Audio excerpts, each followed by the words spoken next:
Hey, friendo, Steve here. And Larson.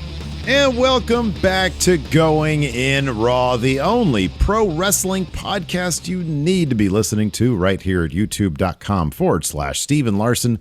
Available wherever podcasts can be found, and of course, taped live at the Twitch, twitch.tv/Steven Larson. We're going to do something a little bit new tonight. We're going to do our news bits, and then Smackdown, and then Rampage, all in the same show. If you're listening to us in the audio realm, we're going to add some chapter breaks, yes, or at least some time codes there for you. And then obviously on YouTube, we'll do the same thing. Yes. So if you're interested in a Smackdown recap, you just fast forward to that, Rampage, et cetera, et cetera. So it's all in one spot. You don't have to go to one video and go to another, et cetera, et cetera. It's something new we're trying. Let's try it out. I'll be gone next weekend, so this benefits. Makes it easier on me then, yeah, too. It benefits you next weekend, so you have to worry about two videos, just one, so on and so forth. So let's jump right into it. Of course, yesterday, unfortunately, there were 18 talent releases made by WWE. Got some information, backstage info, what may have led to the releases of some of those individuals, as well as some details on talent's response to their creative while still with the company. So, New York Post reported that, quote, a source with knowledge of WWE's operations told the Post that one of the reasons Nia Jax, a former WWE Women's Raw Women's Champion, was released is that she is unvaccinated. Andrew Zarian later added on Twitter, quote, it's believed that possibly 4 individuals were released due to not being vaccinated. Nia has since responded to the New York Post report. This is what she had to say, quote, I usually keep my personal life private, but yesterday's reports leave me with no option but to clarify matters. I recently took a short leave of absence from WWE for a mental health break. I've been working through so much, more than I could share, and so I took some time, with the full support of the company, to take care of myself. Earlier this week, after WWE set my schedule to return to the ring for the November 15th show, I asked for an extension to my mental health break, feeling that I needed more time, and hoping I would have the ongoing support of the company I've given my all to for the past 7 years. I did not receive a response. The next I heard, I was being released. My vaccination status was never mentioned. I wasn't given any choices or options. It breaks my heart to be so abruptly let go without consultation when dealing with so much privately. I love my career at WWE. I love the men and women I worked with, and I'm going to need time to process this huge loss. I appreciate those people who have shown understanding and compassion during an incredibly difficult time. Yeah, that's it's a rough situation. Especially in this case, taking a break to get your mental health in order, and then finding out that you've been released, and who knows how that went down. I mean, I know Sean Ross Sapp had mentioned in a Fightful Select article, he had the verbiage of the email that was sent out, and I'm not aware if that's if it's like a company-wide email just with your name on it. I know. Or if they get a personalized thing. I don't know if you saw any more about that. Well, I saw there was 2. I read that, and there was 2. There was one that Laurinaitis sent, which was very short. Yeah, it was just these people have been, yeah, and then there was a one that was released to regarding NXT talents. I saw that. Yeah, which was much more thorough. Yeah. So yeah. We got some other news here, too. Meltzer reported that Karrion Kross was set to undergo yet another repackage prior to his release, and that, quote, he had been pulled from TV because Vince McMahon didn't think, or sorry, let me get this quote again right. He had been pulled from TV by Vince McMahon because he hadn't gotten over. So now that Kross is no longer employed by, we can get to that in a second. Now that Kross is no longer employed by WWE, both he and Keith Lee have taken the opportunity to talk about their creative during their time in the company. On social media, when a fan asked Kross if he could have his helmet, Kross responded, quote, nobody wants that piece of shit, brother. Meanwhile, Keith Lee responded to a fan on Instagram who claimed that this whole Bearcat thing was Lee's idea, saying, no, it was not, lol. Well, there you have it. It's been a while since we've used this term, Kafkaesque nightmare, which just means that you're in this place where they just do whatever they do. They send you out there. Oh, you're not getting over? No shit, I'm not getting over. I know. You Like his. Let's take away and granted, I have been very vocal about I'm not even a huge fan of Karrion Kross. But you hamstring him from the very beginning. You take away what works so well in NXT, his packaging. That is a superstar entrance. The entrance was amazing.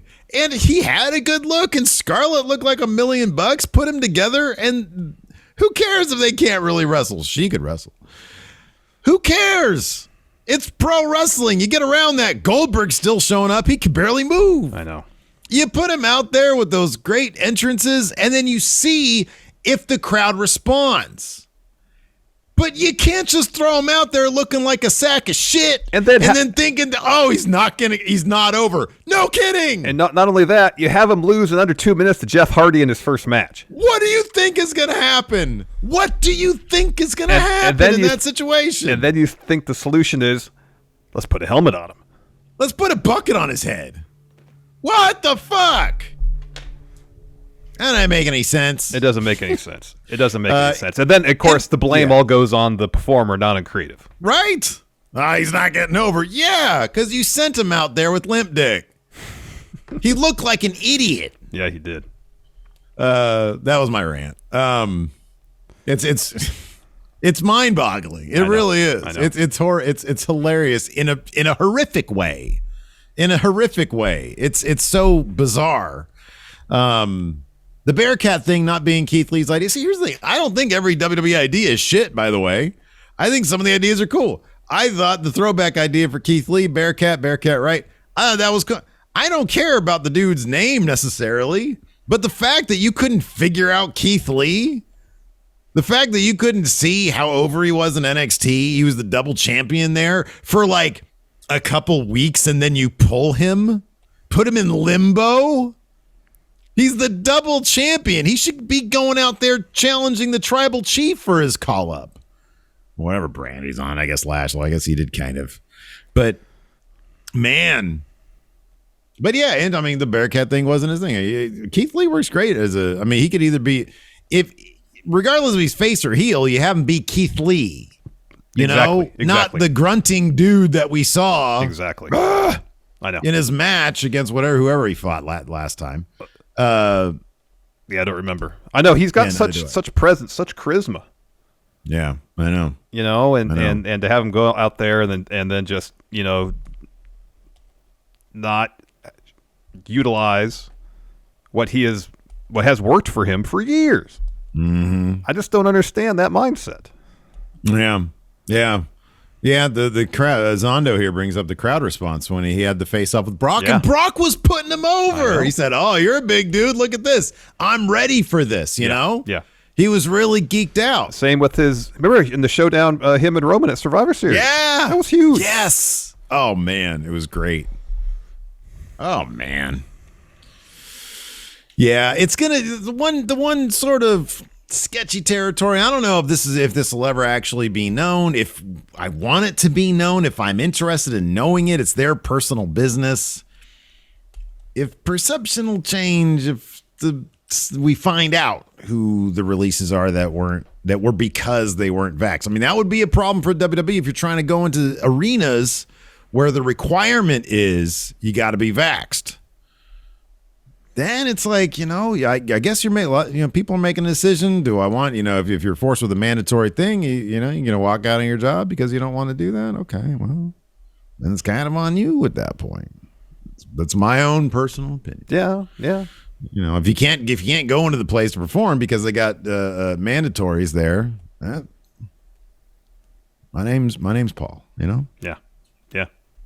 Anyways. So yeah, I don't know about you, man, but SmackDown had some fun stuff going on, but as usual, the post-release SmackDown is always a bummer. Do you think? I mean, I wonder if this is going to be. Last time it was like the day after. It was Friday. It was the day of SmackDown. Yeah, it was the day of. They released talents like right as SmackDown was starting. But yeah, that's right. Yeah, so SmackDown was all just. But like the earnings call was the day before. Mm-hmm. I wonder if they're just going to package the whole thing together. Could be. It's like, hey, here's all this news. So yeah, SmackDown. I thought there were some bits about SmackDown that were fine. There were some, as usual, some curiosities about WWE main roster booking that are, never to be avoided, I guess. But I thought there was I thought the through line of the bend the knee stuff, I thought that was actually pretty entertaining. If you take the cheesy graphics they made for it, yeah. Oh, I like those. Oh, those were so corny. In what world did they pose for those? They tried to make them look like they were cartoon or like comic book drawings. Well, yeah. But it was just a simple filter. I know. But in what world did Xavier Woods get down and bend the knee, and did Jimmy do that for his? I know. It was not. But I liked it. I liked it because of that, because it's kind of that kind of corniness I'm fine with. It was pretty corny, yeah. A lot of, in terms of pacing, I felt this was more felt very like an episode of Raw, because it felt long for the 2 hours. At least from my perspective, it just felt long. That's exactly how I felt about Dynamite this week. I don't know, maybe it's just us sometimes. Certain like days of the week or something just feel longer. Because when I was watching Dynamite, when I got to that second hour, I was like, oh my God, we're only at 6 o'clock. SmackDown didn't feel like that to me this week, but it's to each their own. Yeah, totally. I mean, there's some stuff to like. I mean, I thought Roman's promo to start the show was pretty solid. Later on, when he said that Am I frozen? I must be frozen because you're pausing there. Am I back? Am I back yet? Am I back now? Am I back now? Am I back now? I can hear you, Clem Fandango. I can hear you, Clem Fandango. I'm back now. Apologies for the internet issues there. So Roman, later on, when he said last week I wasn't here and SmackDown sucked, it was almost as bad as Raw. I like that they're acknowledging, or at least Roman is, Raw is not that good. Yeah, but to me that kind of falls into the territory of oh yeah. Well, if they're acknowledging it, why don't they do something about it? I understand. I understand that. I do like when he said I was running naked on a beach, and my wife loved it. Yeah, that's pretty great. But like Drew McIntyre versus Ricochet was a lot that was an awesome that was a bout. blast. That fucking finish was great. Yeah, man. That was an awesome bout. Main event was really good. There was stuff to like, just as a whole. Just kind of middle of the road. Yeah, I'm breaking this down. I kind of dug a lot of what I saw. I kind of liked a lot of what I saw. I mean, there was the weird stuff. There's the Mansoor and Cesaro being thrown together. They even called it a makeshift tag team. Tag team, yes. Versus Los Lotharios. We had Shotzi with a sort of a reiterated interview from a digital exclusive. Yeah. Where she actually talks about, hey, we won a bunch of matches against champions and we never got our opportunity. And then my tag partner left me. I'm tired of being a pushover. I don't need a tank to run people over. See, the only issue I have with that is she says something like, in the WWE universe, stop supporting me. You people. She did the you people thing. But here's the thing. Yeah. If you watched the match last week, they loved it. They were completely about her winning that match. Yeah, they try to kayfabe that shit. Same thing with Becky saying that people boo her, which, like, in extreme circumstances, they kind of do, but I'm not entirely convinced that's not just being piped in. Yeah, no, you're right. The people were behind her. It'll be interesting to see. I guess what'll be interesting, and I wonder if they had thought to do this in front of a crowd, or if they were like, we risk people cheering her whenever she talks. It'll be interesting to see how they present her in front of, like, when they get her in front of people, if it's undeniable, are they going to keep on trying to do it? Or like Becky, they just, nope, that's not going to work. It'll be interesting. People like people being badasses, dude. Yeah, I know, but I have a feeling they'll try a lot harder with Shotzi to keep her heel than they probably did with Becky. That'd be my guess, because right now it totally seems like a situation where Vince is like, all right, this is how I want things to be. Full stop, you know? Oh, I saw White Brownie says Johnny Gargano beat Kyle O'Reilly in the dark match. All right, there you go. All right, let's take a quick break here to get a word in from our sponsor, Chime. So, Larson. Yeah.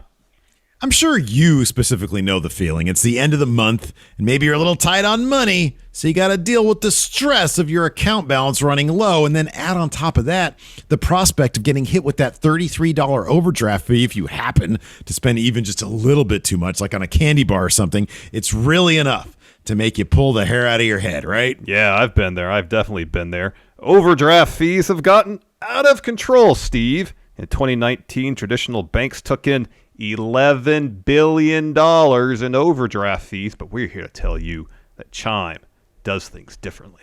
That's right. Chime is an award-winning app and debit card that has saved its members more than $10 billion in overdraft fees, thanks to Spot Me fee-free overdraft. Eligible members can overdraft up to $200 on debit card purchases and cash withdrawals with absolutely no fees. Now you deserve to have financial peace of mind. Join the millions of Americans already loving Chime. Sign up only takes 2 minutes and does not affect your credit score. Get started today at chime.com/raw. That's chime.com/raw.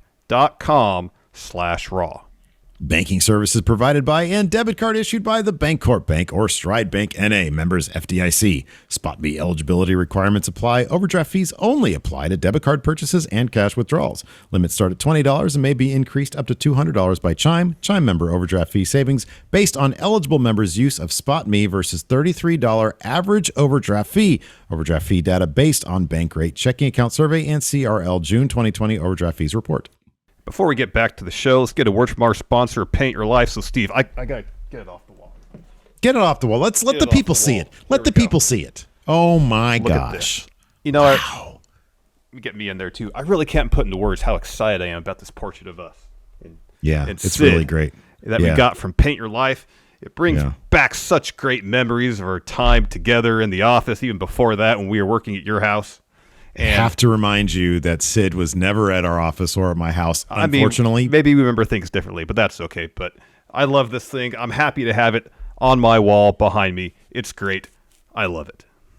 I am still shocked that your wife agreed to having a portrait of not just you, who I imagine she probably likes, but Sid and me? Well, on her bedroom wall? I mean, it may not have, the subject matter may not have been her first choice, but she does admire a fine piece of art, and that's what this is, And it's really easy to have Paint Your Life make you custom-made, hand-painted art and get it on your walls. All you got to do is send them a picture, and one of their world-class artists will hand-paint. This is hand-painted. It is. Will hand-paint you a portrait at an affordable price. I mean, I got this incredible piece of art right here. Made to remember some of the best times in going in Raw history. It only took 3 weeks. It took 3 weeks to get this, from ordering it to get it on my wall. So if you're looking for the perfect holiday gift for someone you love or for yourself, then check out Paint Your Life. I mean, it's like the Sistine Chapel, Larson's wall. It's like what's better? I don't know. In any event, at paintyourlife.com, there's no risk. If you don't love the final painting, which you will, but if you don't, your money's refunded guaranteed. And right now is a limited time offer. Get 20% off your painting. That's right, 20% off and free shipping. To get the special offer, text the word RAW to 64,000. That's RAW to 64,000. Text RAW to 64,000. Paint Your Life. Celebrate the moments that matter most. We could just dive let's jump right here. It opened up with Roman Reigns. I'm doing the cliff notes on this one, man. He comes out, says, I went on vacation last week. Everybody was bummed out. But I had to, after you smashed Brock, you got to take some time off. Got to go on vacation. Went to the beach. Ran around naked. The wife loved it. And then he's like, He got Brock, got himself fined and suspended indefinitely. He's responsible. He's got the stroke to make it happen. Then he asked Heyman, what else happened last week, wise man? Of course, he's talking about the New Day beating the Usos. And he's like, all right, well, who took the... Number one, he's blaming Paul for it. And then he says, which one took the pin? And they both point at each other. Yeah. Jimmy hoping desperately that this is going to work. And then finally he puts down his hand and he puts down his head. And he's like, so you lost, huh? He's like, what are you going to do about this? How are you going to fix this problem? So Jimmy says, I'm going to make Xavier Woods. I'm going to go and I'm going to do what I said I'm going to do. I'm going to kick that crown off his big head. And I'm going to make him acknowledge the tribal chief. And that's pretty much it. Yeah. Then brings out the New Day come out. Yes. Kofi and Xavier Woods. King Woods come to stage. Kofi introduces King Woods, and Woods says it looks as if they've forgotten his table. He says, I thought when you were a king around here, you sat at the head of the table, and then you never stopped talking about sitting at the head of the table. And then they made a shirt in case you forgot that you're supposed to sit at the head of the table, all making fun, of course, of Roman head of the table. Of course. So Kofi says maybe this table was forgotten on the island of relevancy, an island where only one could reside. And Wood says it's time to get the part of the show to the part of the show that people care about. He says, Wood says, I have a challenge. He says, Jimmy, if you can defeat me tonight, I'll acknowledge Roman. But when I beat you, you'll have to bend the knee. Yeah. Ooh. And Jimmy says, I'm not taking orders from the New Day. No one is bending a knee to them. And Jay says, no one in the bloodline bends the knee to anyone. And Roman just sticks his hand out for the mic. And Jay's like, what am I supposed to do with this? And Heyman's yelling at him, put the mic in his hand. With his hand in his hand, when his hand comes out, you put the mic in it. So Roman finally gets the mic that says bloodline accepts. All the interaction with the bloodline is just terrific stuff. It's great. It really is. After this, we had we're in preparation for the Naomi versus Shayna Baszler match. We had a Sonya Deville interview. She's asked, what's the deal with that, with what you're putting Naomi through? And Sonya's like, well, let me ask you something. When's the last time you saw this kind of fire in Naomi? She said, never. She's glowing with confidence now. If she can win, she's like, because I lit a fire under her. She says, if she can win against Shayna, then maybe she'll get a one-on-one match with me one day. Then we had Naomi versus Shayna Baszler. This is actually a lot of fun, this particular match. Naomi ended up getting the win. She did that great, sort of, I don't even know what it's called, the pile driver on the apron. The heat seeker thing. Oh, yeah, that's what it is. And then ended up getting the roll-up win on Shayna. Well, there was out. Yeah, so the finishing sequence was she hits the heat seeker, sunset flip, gets a 2. Shayna looks for the clutch, and Naomi gets the ropes. And rather than have the ref break the hold, Shayna pulls Naomi back to the middle of the ring, and then that's when Naomi rolls up Shayna to get the win. So Sonya comes out, and she notes everything that happened and says, nope, sorry, that pin doesn't count because you held the ropes. Ref should have broke it up. I have no choice but to restart the match. Shayna immediately puts the clutch on. Naomi passes out. We're going to get a payoff for this one, right? Best I can say is I hope so. I feel like this is a bit meatier of a story that they have intentions for to bring Sonya back than, for example, the shit with Lana going through the table 9 times. Yeah, that's a fair point. I don't want to be Charlie Brown. Confidence. I don't want to be Charlie Brown. Right. So at this, it's just like heat for the sake of heat, and are they ever going to actually pay it off? Don't know. Hope so. Don't know. Hope so. I'd say it's like a 60-40. Yes, they do. That sounds fair. So Roman's backstage with the Usos, says, I take a vacation and it all falls apart. SmackDown sucks. It's almost as bad as Raw. And Jimmy laughs when he says that. And Roman's like, you think that's a joke? You think I'm here to pop you? And he asks Jay, hey, what don't we do? And Jay says, lose. And he asks again, and why don't they lose? And Jay says, because we're the ones. Yeah, they're the ones. After that, we had a Ridge Holland interview. He's a stan for Sheamus, Larson. Yeah, number one fan. Number one fan. So he's asked, what's your deal here on SmackDown? And he's like, man, I'm looking forward to meeting Sheamus. Back in the day, when I was a wee lad, we'd hang out at the pub watching Sheamus matches. When he beat Cena that time for the championship, we cheered. When he cashed in at Money in the Bank on Roman, threw a giant party, et cetera, et cetera. He says, I learned a trick or two from Sheamus, and that's awful news for the SmackDown locker room. So, yeah. I think didn't I call this? I thought that'd make for a decent team. Like Sheamus would take him under his wing. Don't remember. I think I said something like that. All right. Maybe I didn't. I don't know. After that, we had the Shotzi interview. She says, I've had enough ever since I've come to SmackDown. Lost title opportunities. Lost my tag partner. Lost support of the WWE Universe, which that part actually never happened. And last week, thanks to Sasha, lost the biggest match of my career. She says, I'm not going to smile and pretend everything is okay. She says Sasha is her target now. She's going to run over Sasha and anyone else who gets in her way. And she doesn't need a tank to do it. They want her to be a heel. The tank is babyface thing, so now she has to lose the tank. Oh yeah, for sure. And she's getting rid of like sort of the more interesting or some of the more like punk rock aesthetics. There was like a social video, I think, on her Instagram where she like takes off the cool jacket of hers and she just leaves it behind. So yeah, all that sort of stuff is going to be going by the wayside. All the stuff that people like, but I think they just like her. So regardless, they're gonna like her. After that, we had Los Lotharios, the Humbertos Garza, versus Mansoor and tag team specialist Cesaro. Yeah. So we'll see if this team sticks.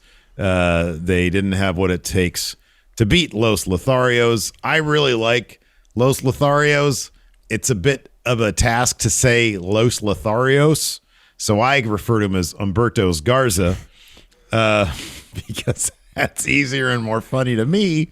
They hit their awesome finisher on Cesaro for the win. So preceding the match, Los Lotharios had a promo where they spent most of it talking about Nakamura and Boogs.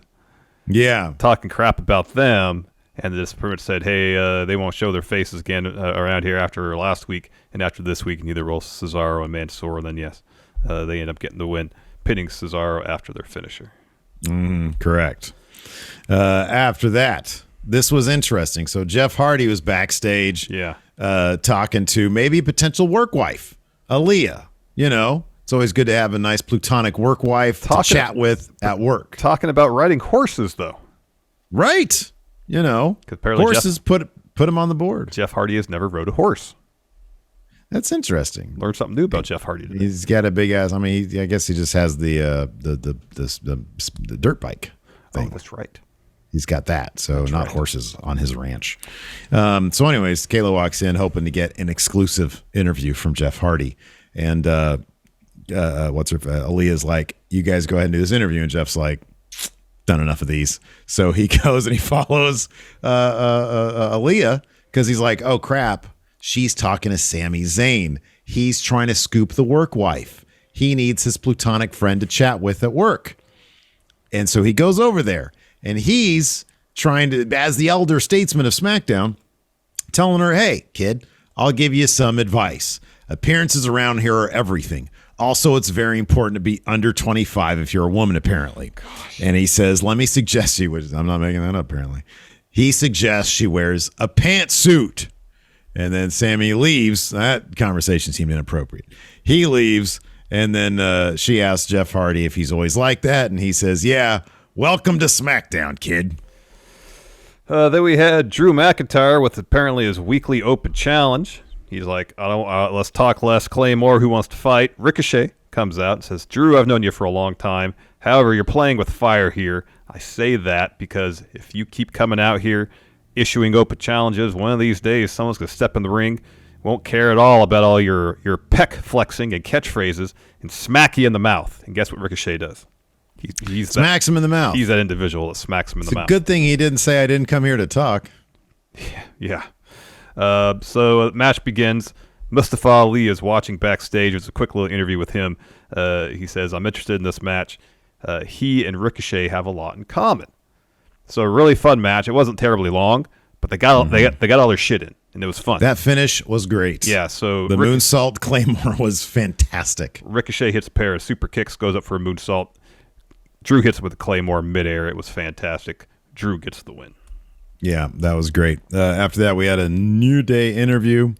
Woods says the only thing he's going to be he'll acknowledge about Reigns is if he walked to the ring any slower, he'd be moving in reverse. The outcome won't be in doubt. He hopes Jimmy's warming up his knees and his hips. He'd hate to see him pull a muscle when he bends the knee. Now, this next bit was great. Ali comes up to Ricochet, and Ali says, hey, we're the most talented people on SmackDown. We should team up next week. Ricochet lays into him and says, no, I don't think so. You're not. No, made it up. He says, you're not a winner. You're a whiner. You're always pointing the finger at everybody else. He says, plus, you treated Mansoor like dirt. And on top of that, you're just a jerk. And then you hear Pat McAfee say, oh, no. Like the most devastated reaction to a guy being called a jerk. I should point out, Pat McAfee is a joy and a treasure. and he is awesome in every single episode of SmackDown. He really does add a lot to it. Yeah, on even like a mediocre or subpar episode of SmackDown, hearing him on commentary, he'll make you smile. He'll make you laugh.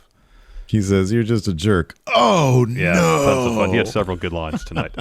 After that, speaking of it's Happy Talk with Viking Raiders. I'm not going to talk about any of this. It motivated a match between Viking Raiders and then Happy Corbin Madcap Moss, which the Viking Raiders won by count out. Don't really need to get into any more of it because this is completely can-miss television. This is a must-miss television right here. Yeah, it's awful. And it's just being the problem with it. So Viking Raiders got the win via countout.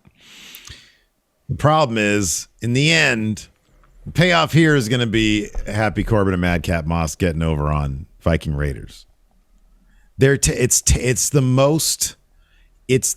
appeals to a 75-year-old man, and that's it. I know. That's it. Terrible. It's so bad. Terrible. Yeah. Terrible.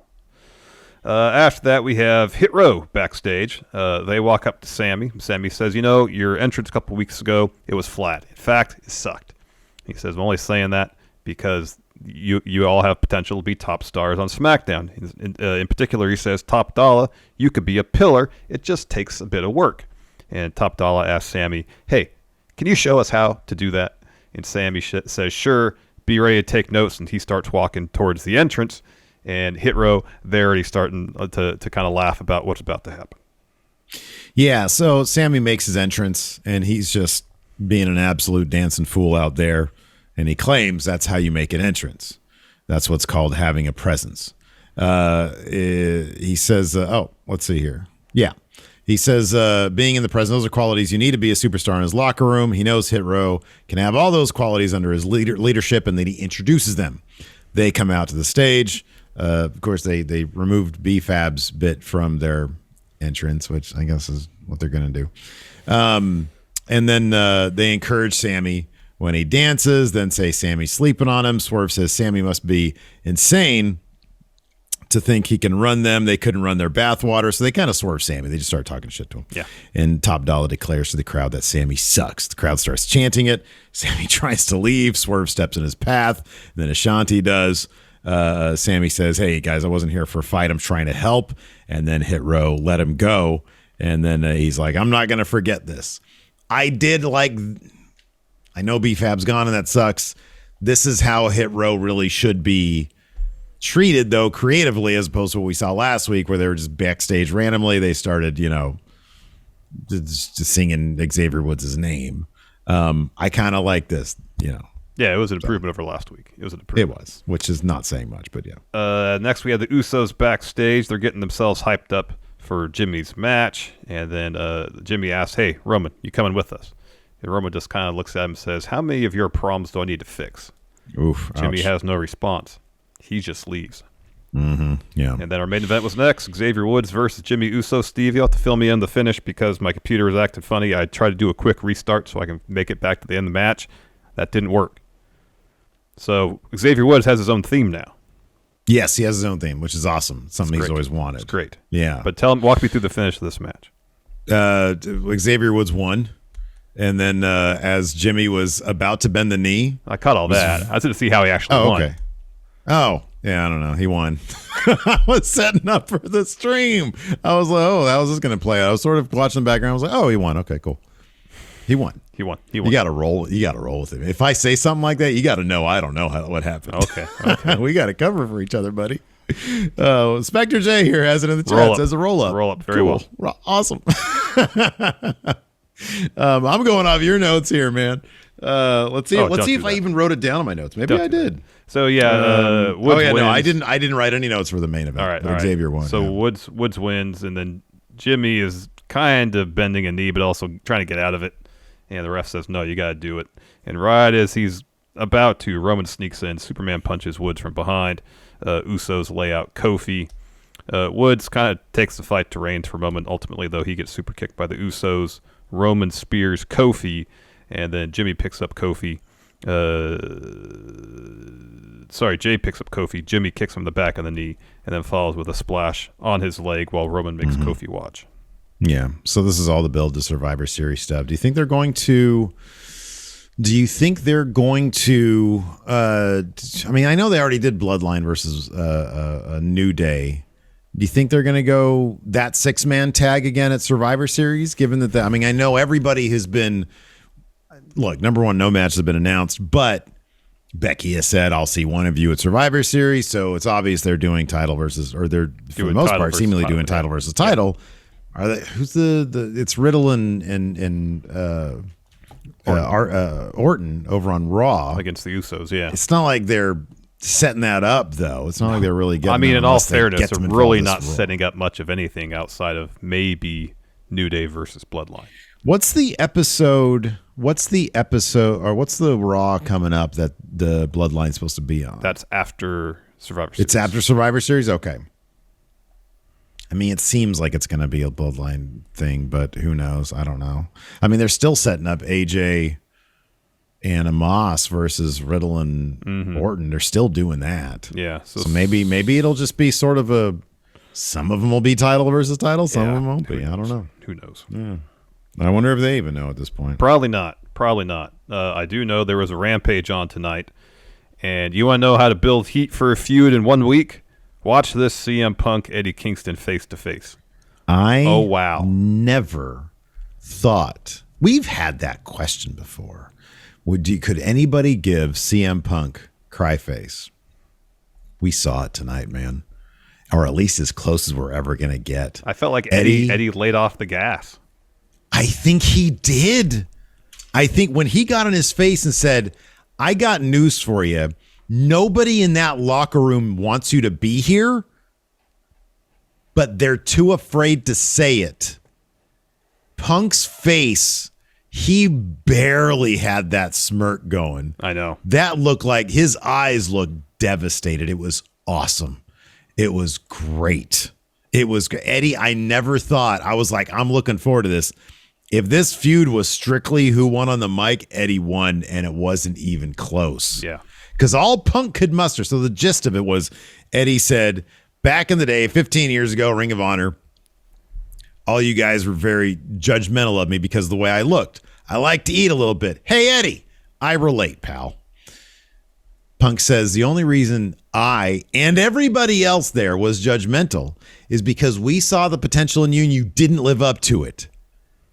That there's a name for a guy who says stuff like that. It's a judgmental prick. Yeah. And Eddie calls him out on it, basically. Yeah. And oh my God. And in the very end, what sets Punk off, because he can't verbally come back from this, he says, when I beat you at Full Gear, you need to quit for another 7 years and don't come back. Yeah. And then Punk headbutts him and they get into a big, awesome brawl. Yeah, it was great. This was a great segment. It really was. Fantastic. It was fantastic. And the crowd was firmly, but let me ask you this. The crowd's firmly behind Eddie on this because the crowd's firmly behind Eddie on everything. Any chance Punk works this match heel? Yeah. Right? He has to, I think. Yeah, I think so. I think so. I think there's a pretty good chance of that. All in all, Rampage was pretty fun. Bryan Danielson and Anthony Bowens had a solid match. I thought they didn't give a ton of time for the Bunny and Red Velvet, but I thought what they were given based on the time was really good. The finish was great, and then Adam Cole versus John Silver was a great match. Yeah, it was a lot of fun. That was good stuff. Our wrestling show. Let's just get into it. It kicked off with Bryan Danielson versus Anthony Bowens. It's a solid showing for Anthony Bowens. He had the advantage, especially the good majority of the first half of the bout. Ooh, we got to bring out Max Caster's rap. Oh, that's right. The shot. You know, his raps. I don't watch a lot of Dark and Elevation, so I can't really say for those shows. But like whenever I've seen him lately, ever since he's been back, they've come off a little bit tame. You know, he's got to run him by Tony Khan now. When he mentioned the father-in-law killing people's careers, John Laurinaitis, of course, Bryan Danielson's father-in-law. Oof. Yeah. That was rough. That was rough. In the end, Danielson gets the win. Where was I? Oh, here we go. So he taps him out. Yeah, he hits the missile drop kick. So Danielson stomps, puts on the yes lock. Bowens taps. Fun match, though. Really good showing for Anthony Bowens. After that, we had an FTR and Andrade interview. they're talking about how Cody sucks. MJF says, all right, here's a deal, Andrade. You get FTR for 2 weeks in exchange for some money. For some dinero. Yeah, and so Andrade says, okay, money talks. So his assistant hands MJF an envelope. They want one more. Uno más. He hands another. And then Dax says, we've been through Cody. We want Pac, Pac next. He calls him a British bitch. He says, if you want to prove me wrong, come see me Wednesday night. And that match later on was announced and confirmed for Dynamite. That is going to be a good one. You got that right. Way. Yeah. After that, we had the CM Punk Eddie Kingston face-to-face. We already sort of talked about this. Were there any of the specific beats that you'd like to revisit here? Eddie explained why he wasn't at Dynamite Wednesday. Of course, that was a huge bone of contention for Punk. And Eddie says, I was sick. I got tested for COVID twice. I wanted to make sure I didn't come here and get people sick. Yeah. That is why I didn't show up, or why I wasn't on Dynamite. And then, he talks about Punk judging him in the locker room. And then Punk's like, you're dumping a lot of baggage on me. It wasn't just me that judged you. It was Samoa Joe. It was Homicide. He says even Danielson, because they held him to a standard. He fell short. And he says, Eddie, you can blame me and then lose Danielson. But then Punk says, I'm not wrong for seeing greatness in you 15 years ago, but I'm wrong for expecting it now because you're a bum. And Eddie, we talked about this during our watch along. Bum is a devastating insult, and it's not even close to a curse word. Nope. It's just a devastating insult. It is. And Eddie says, well, would a bum main event Full Gear? Would a bum risk losing his house to make it to the only pro wrestling company today? And that's when he said, Punk, nobody wants you here, but I'm the only one that will stand up to you and tell it. And he's like, stop smirking at me like you did last week. And he says, oh, I see you're getting mad now. That's what it felt like. He took the foot off the gas a little bit. Says, yeah. Let's have a match November 13th, Full Gear. And Punk says, I didn't intend to leave without fighting Eddie, but Full Gear is a high bar for you. I was thinking Elevation or Dark. That's such a weak line, too. Like, I'm a huge CM Punk fan, but I can admit, I know when a dude is just busting out weak shit. Yeah. And that's just weak. He main evented a pay-per-view. Yeah, like, Eddie Kingston is a bigger deal than Elevation and Dark. Yeah. And then Eddie calls Punk a coward, says, fight me at Full Gear, fight me at Full Gear. So Punk pulls the crowd. Of course, they all want to see the match at Full Gear. And Punk says, see you on the 13th. He's about to leave. And then Eddie says, hold on, I don't care about winning at Full Gear. I'm just going in there to beat you up. And when I do, you're going to quit again and leave for 7 years. And yes, that's when Punk headbutts him. They brawl. Refs come out separate. And by the end of this, both of them look like they basically wanted to kill each other.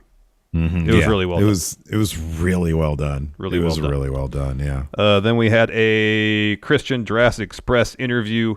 I'll boil this down to they issue a challenge to the Super Click at Full Gear for a Falls Count Anywhere match. Because Christian wants to see how tough the Young Bucks really are. Yeah. This is After it's hard to follow up what we just saw. They probably should have just swapped up. The Bunny versus Red Velvet should have been next, and then you put Christian Jurassic Express in because at that point you're like, oh my god, that promo battle was great. They really should have gone to commercial after the promo battle. That's what they should have done. Then they should have. Yeah, they went straight to this. Mr. Sinister brings up a great point that we missed. At one point, you see Eddie trying to bite Punk's head. Yes. Yes. Oh, that was so good. Oh, it was so good. They really, at some point, they got to put at least that TNT title on Eddie Kingston. Oh, I hope so. They really should. I really hope so. After that, we had the Bunny versus Red Velvet. Fun bout. Early on, the Bunny boots Red Velvet into the ring steps and then drop kicks her into the corner. That gets her a 1. Then the finish saw the Bunny hit a super kick. She goes for her finish. Red Velvet escapes that and then hits her own finish for the win. And then Jade Cargill and Mark Sterling were sitting ringside. And so Red Velvet and Jade, of course, they have some history. We're talking trash to each other post-match. Really fun bout, though. Yeah, this was actually good stuff. There's a couple of really good spots here. After that, we had our standard Rampage split-screen interview with John Silver, and on the other side, Adam Cole, the Super Click there with him. Silver says Budge is the new guy in town, just wants to help him succeed. Cole tells him to shut up, says Silver is insecure because he'll never have half the career he's had. Silver said the Dark Order won last week. He's like, I beat you last week. What are you talking about? And I beat you dressed as Bambi. Yeah. And now, Cole, I see that. You got a boo-boo. Are you okay? And Cole says, I'll handle it. I've been thrown off a cage, and I've wrestled the next night. And Silver's going to find out that he's nobody to mess with. And that's enough of the talking. It's time for the main event. And Silver he mouthed it with John Silver's so great. Oh, he's so hilarious. Awesome. He's hilarious. So early on, John Silver kind of mocks Adam Cole Bebe taunt, but instead of doing the Bebe, he flexes. And Cole hits him with a pump kick. But this is actually a really good back and forth bout. The Cole super click, Cole and the Bucks get their spot, the camel clutch, the kisses on the cheeks. Kiss bit, yeah. Silver hits this great, really fast flurry of offense. He's looking for a suplex. Cole counters that with the last shot 1.0, then gets him a 2. He looks for the boom. Silver counters with a lariat, follows the running knee, a German suplex, another knee, covers, and Matt puts Cole's leg on the bottom rope to break the pin.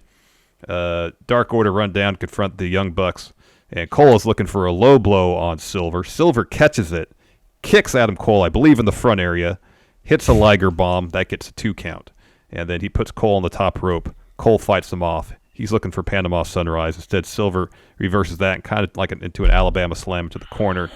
In the end, though, Cole hits a pair of super kicks and then drops the boom to get the win. Boom. Fun show. Yeah. Fun show. Fun show. Good stuff. Speaking of fun shows, we got New Japan Power Struggle. New Japan. And so, Steve, you are champion, correct? I am champion. So you got to put up your belt this month. For now. This is when we're going to do it. Power Struggle is tonight. So we'll see how that goes. Indeed. We'll do our little preview / predictions right now. I did as much research as I could. Doesn't look like they aired the last couple Road 2s, so I sort of looked at the last Road 2 and saw where things were going. Yeah. Seems to be relatively we're basically on this Power Struggle is Road 2 Wrestle Kingdom. Yeah, virtually. So like I feel like there's a lot of no major. I looked at the last couple Power Struggles. No titles really changed hands. Well, one changed hands at like 2018, I think.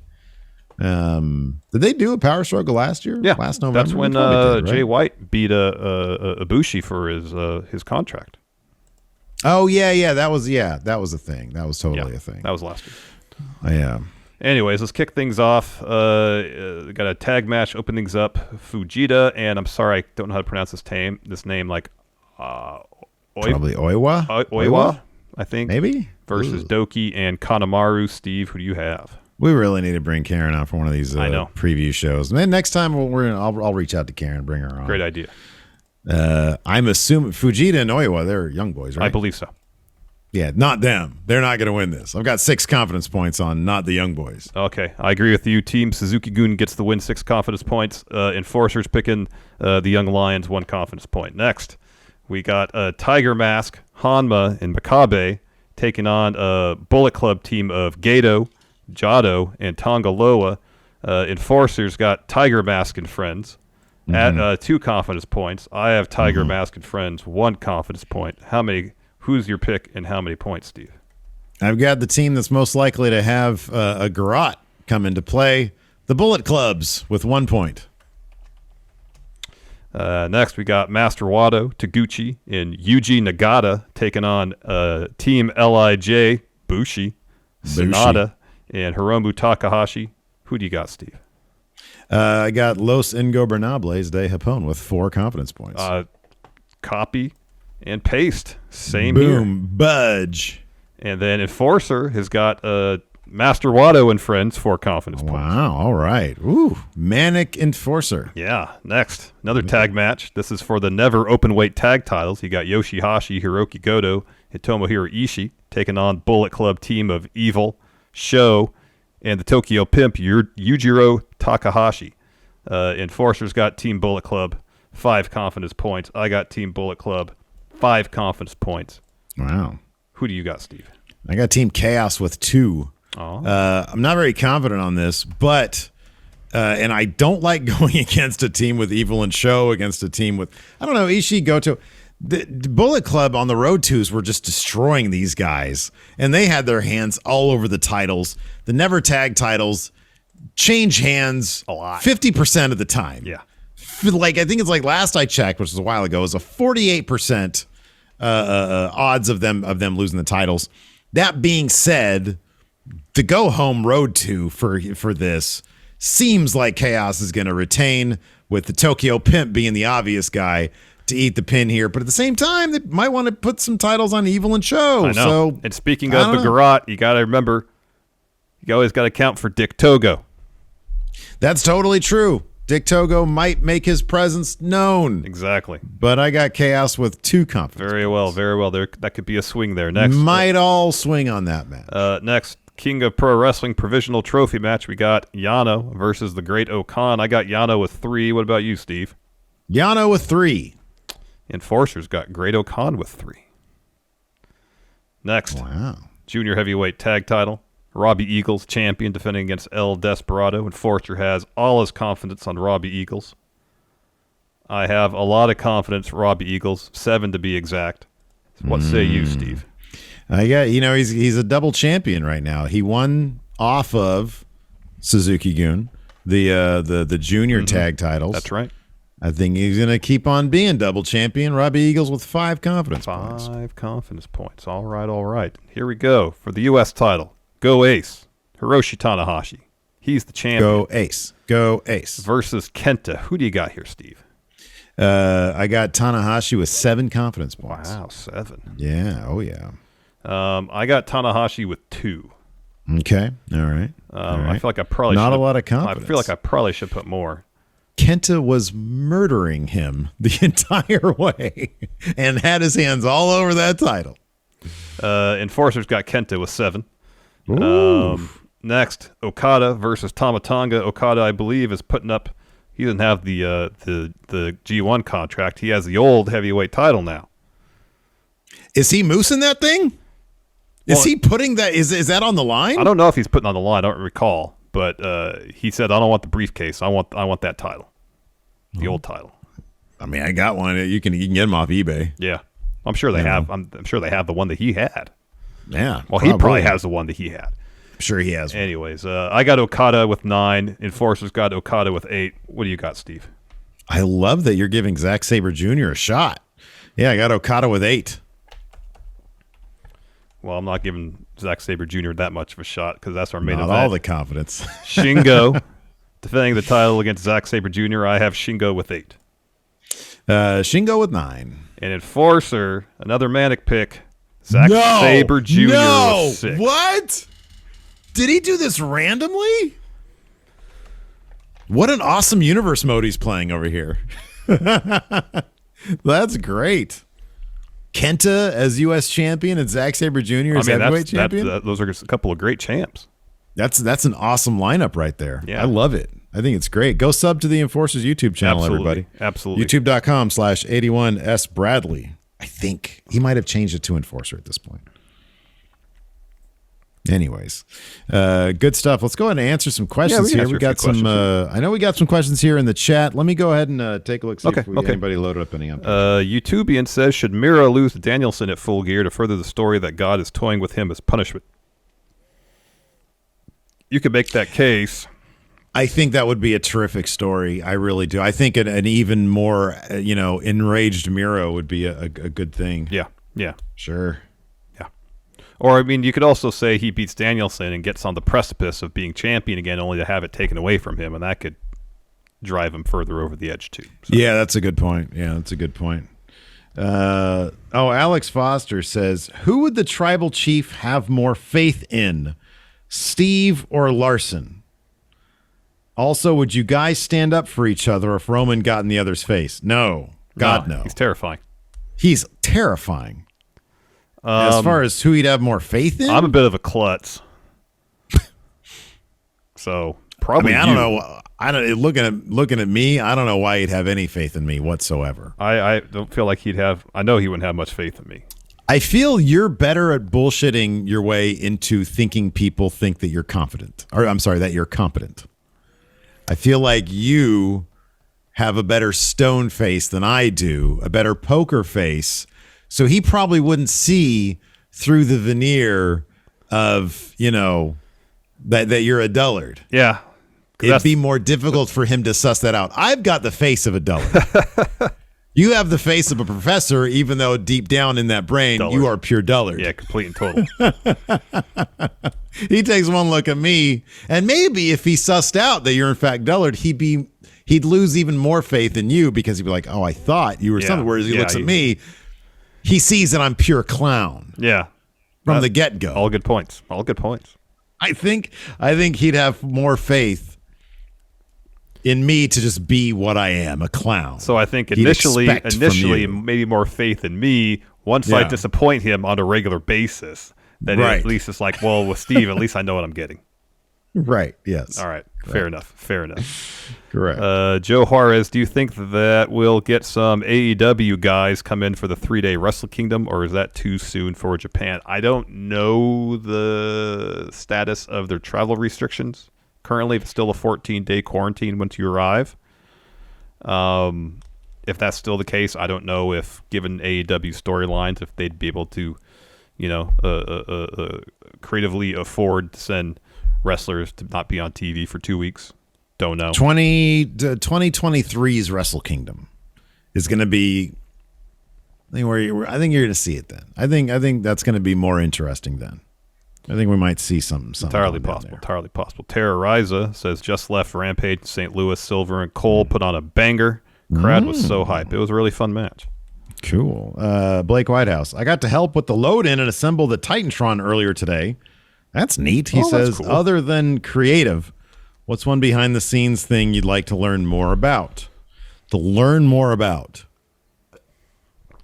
I say how matches are put together? I know that's kind of creative, but I mean, like in terms of the actual nuts. No, I think that's Because my mind, creative is just like the story arcs. Mm-hmm, yeah. No, that's good. It's like what they call producers. That's just darts. Producers. That's just the story arc at WWE. It's just darts. Yeah, totally. Yeah. Gary MacArthur says, I'm still depressed about the firings. Each give me one match guaranteed to make me like wrestling again. End of an era. Hangman. End of an era.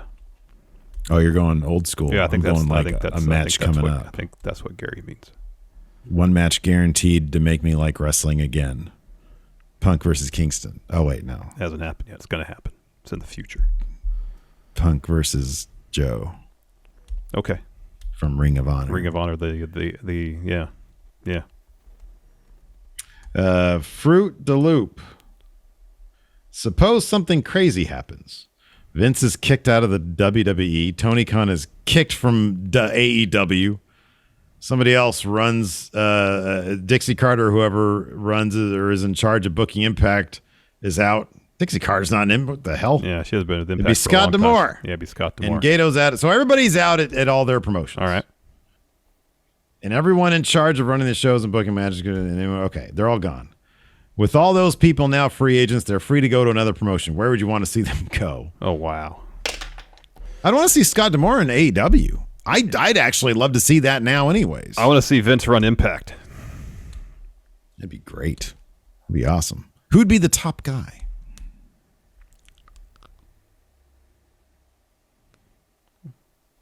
Moose. Yeah, it's hard not to say Moose, right? Mm-hmm. W. Morrissey. Hey, Vince. Welcome to Impact. I'm a spectral attorney.